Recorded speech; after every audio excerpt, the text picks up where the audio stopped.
పెళ్లి చేసుకోకుండానే ఒక యువతిని తన భార్య అని ఆమె కుటుంబ సభ్యుల నుంచి బలవంతంగా తీసుకెళ్తున్న పాస్టర్ అభినయ్ దర్శన్ వీడియో ఒకటి బయటకొచ్చింది. అడ్డుపడ్డ ఆమె కుటుంబ సభ్యులను పోలీస్ స్టేషన్ కు రండి, నేనేంటో చూపిస్తా అని అభినయ్ బెదిరిస్తున్నాడు. ఆ యువతి నీ భార్య కాదని, నీ భార్య వేరే చోట ఉంది, అక్కడికి వెళ్ళమని యువతి కుటుంబ సభ్యులు చెబుతున్నా యువతిని బలవంతంగా లాక్కెళ్లటం ఆ వీడియోలో కనిపిస్తుంది. భార్య లేకుండా నేను ఆగెళ్తానండి.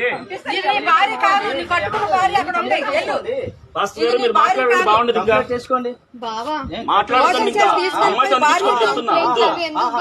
కంప్లైంట్ పెట్టాలా నేను ఇప్పుడు వెళ్ళి? ఎలా ఉంటుందో చూస్తారా?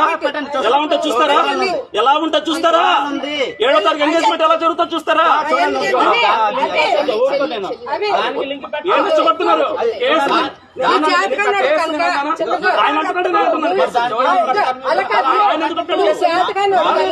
క్లియర్ అయిపోయింది కదా.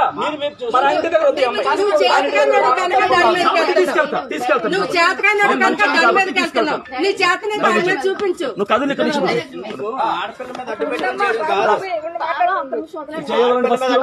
చేయాలండి ఫస్ట్, చేయదండి ఫస్ట్.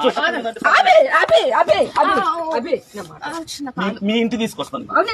మీరు వచ్చేది విజయనగరంలో ఉంటాం, అలేఖ్య వాళ్ళ దగ్గర ఉంటాం, అలేఖ్య వాళ్ళ దగ్గర ఉంటాము.